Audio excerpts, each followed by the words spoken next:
عليكم غزالتي الحادقات، اش اخباركم؟ على خير؟ كنتمنى ان شاء الله تكونوا بخير وعلى خير. عواشركم مبروكه ورمضان مبارك كريم، يدخل عليكم ان شاء الله بالصحه والسلامه وباش كتمناو ان شاء الله يا ربي. اللهم صل وسلم على سيدنا محمد عليه افضل الصلاه والسلام. اليوم جيت نشارككم سلو كيف العاده.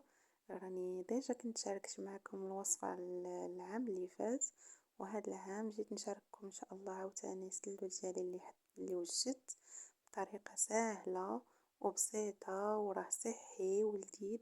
خليكم مع المقادير. كيف كتشوفوا معايا في الفيديو، هنايا عندي الدقيق. انا من ديما كنستعمل دقيق القمح الكامل ودقيق إيلان والشوفان. هاد العام زدت حتى دقيق ديال الشعير باش هكا يكون صحي ولذيذ. درت نص كيلو من كل حاجة، المجموع هو 2 كيلو. هنا عندي شوية ديال الكاوكاو، درت كيلو ديال الكاوكاو، خليت منه واحد شوية هرمشتو ولا اخر طحنتو. هنا ودرت كيلو ديال اللوز اللي درت له نفس الطريقة. درت هنا كيلو ونص ديال الجنجلان، خليت نص كيلو مهرمش والكيلو طحنته مزيان. هنا عندي 2 معالق كبار ديال النافع وحبة حلاوة. وهنا عندي الكوزة والمسكة حرة وزعفران اللي حمرتهم وطحنتهم مع شوية الشوفان. هنا عندي اللوز وكاوكاو وزنجلان اللي طحنتهم مزيان عند العطار. هنا عندي زلافة كبيرة ديال زيت البلدية وزلافة ديال العسل.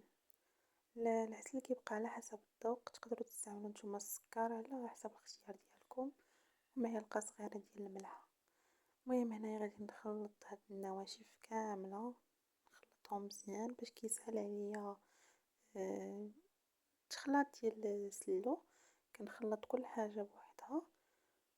هنايا غنضيف كاوكاو، كيف قلت لكم هذه غير كمية قليلة، وحيت الكمية الكثيرة طحنتها مزيان عند العطار حتى ولات بحال العجين باش ما نستعملش الزيت بزاف. المهم هنايا زدت اللوز وغادي نزيد الجنجلان اللي حمرت وهرمشت، وغادي نخلط عاوتاني هاد العناصر. هنايا عندي 2 معالق كبار مخلطين بين حبة حلاوة والنافع. هنا عندي المسكة حرة والكوزة وزعفران، كيف قلت لكم راني حمرتهم وطحنتهم كل حاجة، طحنتها مع شوية ديال الشوفان، دقيق الشوفان. هنايا غادي نخلط عاوتاني جميع العناصر مزيان. بهاد الطريقة كيجي بها سلو رائع ولذيذ وصحي. يستاهل انكم تجربوا الوصفة وتخليوها عندكم معتمدة. المهم هنايا راني كنخلط جميع العناصر. هنايا ما غاديش تسعني القصرية باش ندلك مزيان سلو، غادي نستعين بهاد البانيو هذا. المهم درت فيه جميع العناصر اللي فشو قبل. وهنايا كنضيف هذا هو الزنجلان وكاوكاو واللوز اللي حمرت وطحنتهم عند العطار كيف قلت لكم. هكا كيساعدني انني ما نديرش الزيت بزاف، حيت انا كنبغي يسلو ما يكونش ميدم بزاف. المهم انا غادي ندير سلافه ديال زيت البلديه، كنفضل زيت البلديه على الزبده والزيت الروميه. غير من الاحسن تكون حلوه، ما تكونش فيها ديك نسمه الحراره باش ما يجيكمش سلو المذاق ديالو مجهد بزاف. غادي نخلطوا العناصر كامله مزيان.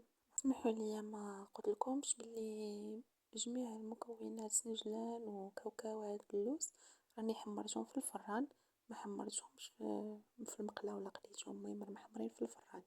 انا نسيت ما وريتكمش 2 معالق ديال القرفه، نسيتهم في الفيديو، راني زدتهم في الاخير. وهنا غادي نزيدو العسل. انا كنفضل العسل على السكر حيت كيعطيه واحد التعليكه وعسل الحر احسن. غادي نستمر في التخلاط حتى يتجانسوا لنا جميع العناصر ويتخلطوا لنا جميع المكونات مع بعضياتهم. وكنتمنى ان شاء الله يكون عجبكم هذا الفيديو وعجباتكم هذه الطريقه وتعتمدوها. وهذا هو الشكل ديالو النهائي، صدقوني كيجي رائع ولذيذ لذيذ بزاف. كنتمنى تجربوا الوصفه وكنتمنى تشجعوني وتخليوا لي ارائكم في التعاليق وتشتركوا في القناه. ومرحبا بالناس الجداد اللي دخلوا عندي، مرحبا بكم، ومبروك على واشركم، وإلى فيديو آخر إن شاء الله.